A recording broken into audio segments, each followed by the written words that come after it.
Welcome to Heart of Europe, where we delve deep into the most pressing issues and pivotal moments shaping the continent today. I'm your host, Alex Chandler, and in this episode, we're embarking on a detailed and extensive exploration of the critical events related to the Ukraine war, focusing on the week beginning July 7th, 2024. Through this in-depth report, we'll unravel the intricate developments, the human stories, and the geopolitical dynamics that have defined this turbulent period. Stay with us as we journey through the events with a narrative that promises to be as compelling as it is informative. July 7th, 2024, Escalation and Retaliation.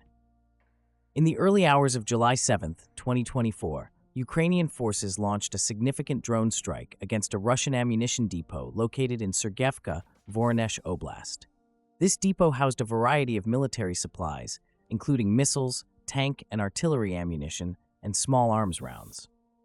The strike marked a notable escalation in the ongoing conflict, demonstrating Ukraine's increasing capability and willingness to target key military infrastructure deep within Russian territory. Simultaneously, the impact of the conflict on civilians was tragically underscored by Russian shelling in Ukraine's southern Kherson region, which resulted in the deaths of 3 civilians. This attack, which targeted residential areas near Berislav, highlights the ongoing and brutal nature of the conflict, where civilian casualties continue to mount.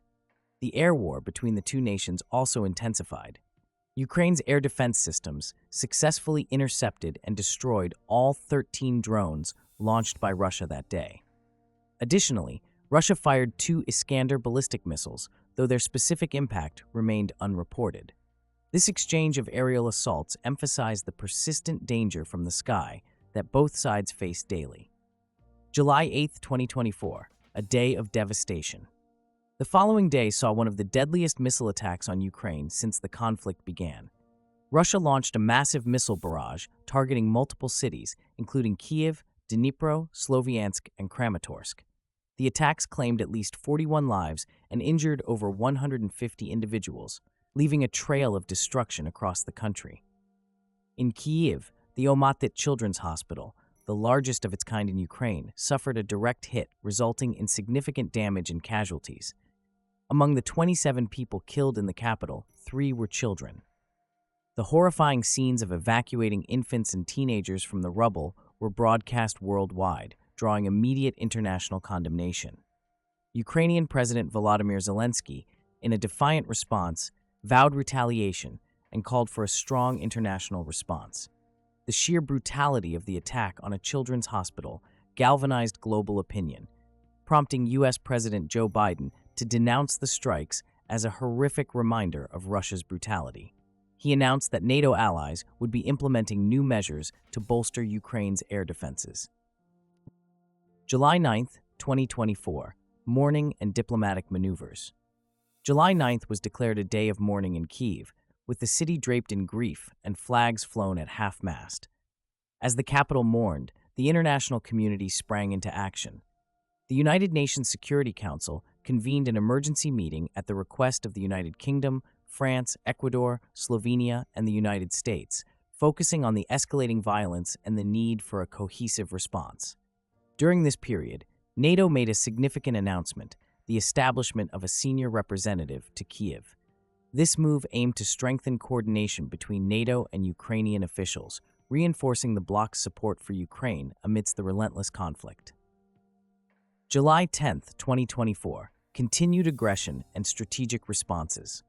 While specific details for July 10, 2024 were not available, it is evident that the conflict's intensity showed no signs of abating.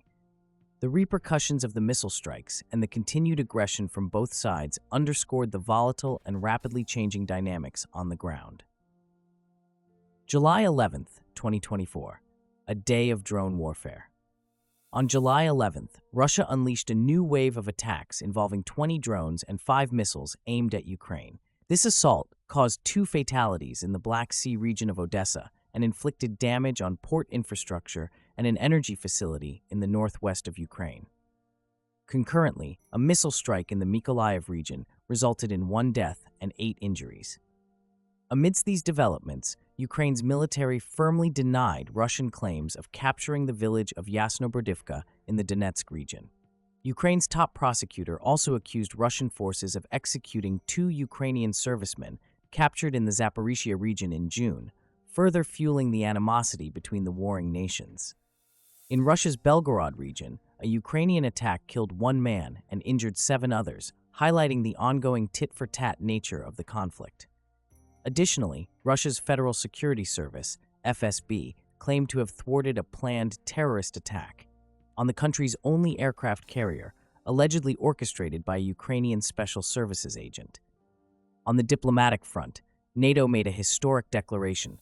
Ukraine was now on an irreversible path to membership in the Western Military Alliance.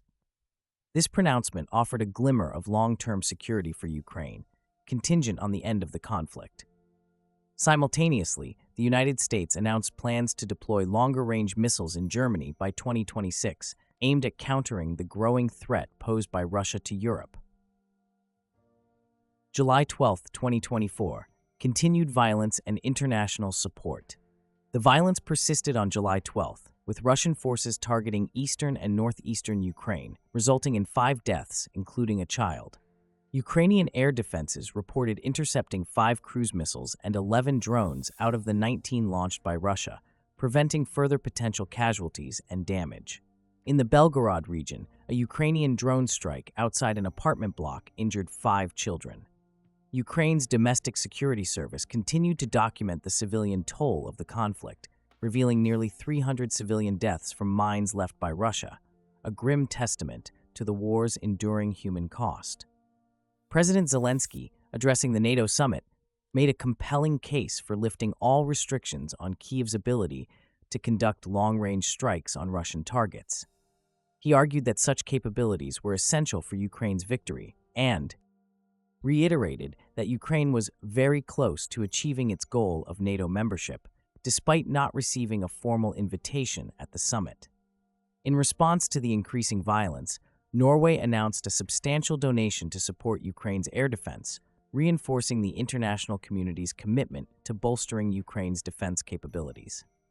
July 13, 2024. Ongoing conflict and international condemnation. The cycle of violence continued on July 13th, with Russian attacks killing at least 6 people and injuring 13 in Ukraine's Donetsk region. A mine explosion in the Kharkiv region injured 3 civilians, further emphasizing the war's pervasive danger to non-combatants. Ukraine's Ministry of Foreign Affairs dismissed allegations from a Russian official that Kyiv was planning to stage attacks on its power dams, viewing it as an intimidation tactic. The International Atomic Energy Agency, IAEA, condemned the missile strike on Kyiv's Children's Hospital earlier in the week and called on the International Criminal Court, ICC, to hold Russia accountable. Diplomatic efforts continued as U.S. Secretary of Defense Lloyd Austin and Russian Defense Minister Andrei Belousov engaged in talks to de-escalate tensions, marking their second conversation in just over 2 weeks. These discussions, though fraught, underscored the critical need for dialogue amidst the ongoing hostilities. Thank you for joining us for this in-depth exploration of the Ukraine war's critical events from July 7th to July 13, 2024.